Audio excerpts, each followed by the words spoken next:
Jadi posisi Ridwan Kamil itu sebenarnya layak sebagai tim atau staf atau ketua tim untuk kemudian menata kota, bukan sebagai gubernur Jakarta.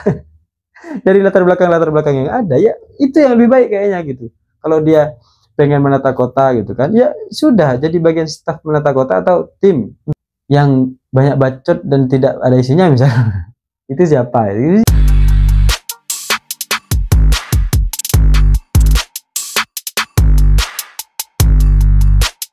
Hai korban ghosting.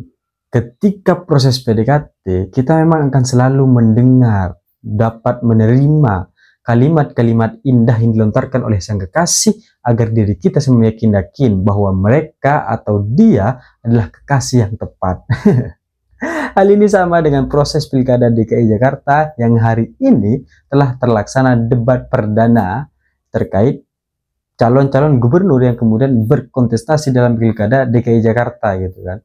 Berbagai macam ucapan, harapan-harapan, dan yang paling penting adalah tentang janji-janji manisnya untuk membangun kota Jakarta sebagai kota global. Jadi semuanya sudah menyampaikan visi misinya ya kan. Meskipun ada salah satu kandidat yang akhirnya agak gugup dan gelagap menyampaikan visi misinya ya, yang itu Pekerokun ya, latar belakang jenderal, posisi nomor urut 2 ya kan. Tapi tidak apa-apa. Ini adalah sebuah penampilan-penampilan yang cukup hebat dan sangat hebat lah. Karena mereka semua adalah kandidat-kandidat terbaik yang kemudian berkontestasi di Pilkada DKI Jakarta. Tapi hal yang kemudian juga menarik adalah janji-janji manis ini memang sudah pernah didengar gitu dari awal gitu. Bahwa proses-proses politik begini ini, dalam proses debat-debat begini ini memang selalu akan memberikan janji-janji yang manis gitu. Sampai kita akan lupa gitu. Kalau yang manis itu ternyata kadang juga menyakitkan gitu kalau nggak terlaksana.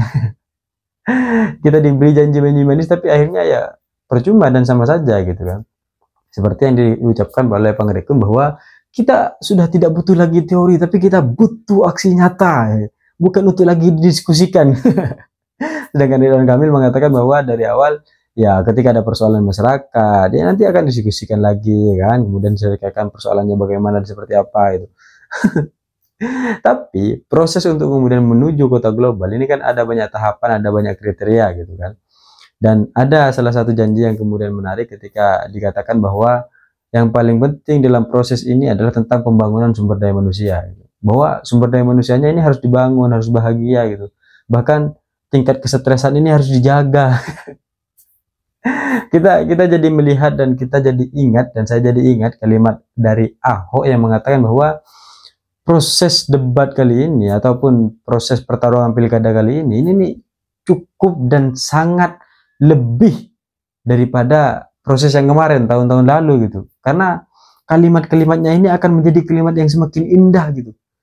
Dan kita ngerti gitu bahwa semakin indah kalimat itu malah dia agak semakin tahu kerja.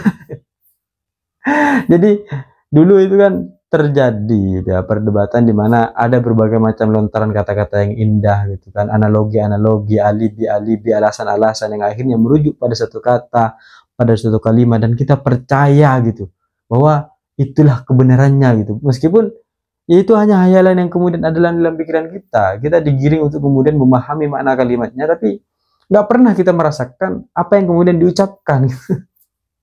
Tapi kita selalu percaya bahwa ya itu baik gitu. Dan Ahok sudah mengatakan dari awal bahwa lawannya ini lebih parah ya dari sebelumnya gitu. Ya mungkin maksudnya Ridwan Kamil ini lebih beretorika, Ridwan Kamil ini lebih wajahnya lebih menyenangkan ya kan, lebih ganteng misalnya. Dan kata-katanya lebih indah daripada Anies Baswedan gitu. Maka ini jauh lebih berbahaya gitu. Meskipun akhirnya Ridwan Kamil mengatakan bahwa latar belakangnya sudah sangat bagus lah gitu, dengan berbagai macam sikap-sikap ilmu-ilmu arsiteknya gitu kan, menata kota sebagainya gitu kan, bahkan dia juga menjadi konsultan dunia kota global gitu kan.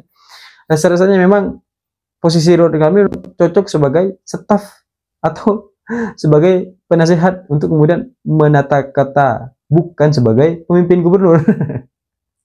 Ya kan? Jadi posisi Ridwan Kamil itu sebenarnya layak sebagai tim atau staf atau ketua tim untuk kemudian menata kota, bukan sebagai gubernur Jakarta.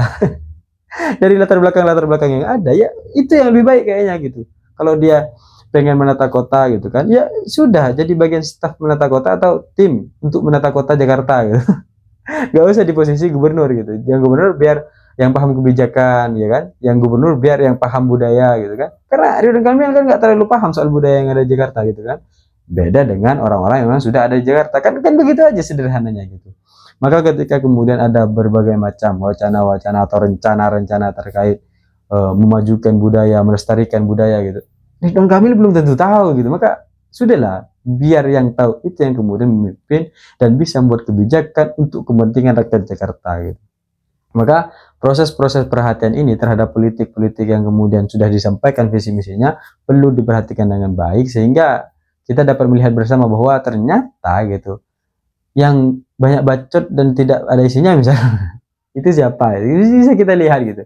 Atau orang yang awalnya gugup gitu kan dan tidak memberikan berbagai macam pernyataan-pernyataan yang jelas gitu, tapi gak apa-apa, ini mungkin hanyalah soal demam panggung, tapi yang penting adalah bagaimana kemudian latar belakang mereka semua dan kinerja-kinerja mereka semua. Sehingga saya hanya ingin mengatakan bahwa kalimat Ahok cukup mengingatkan kita bahwa tidak semua pemimpin yang banyak bicara itu bisa bekerja dengan baik. Cita-cita saya ingin seperti Gibran, tapi saya sadar diri dan sadar posisi. See you, korban ghosting.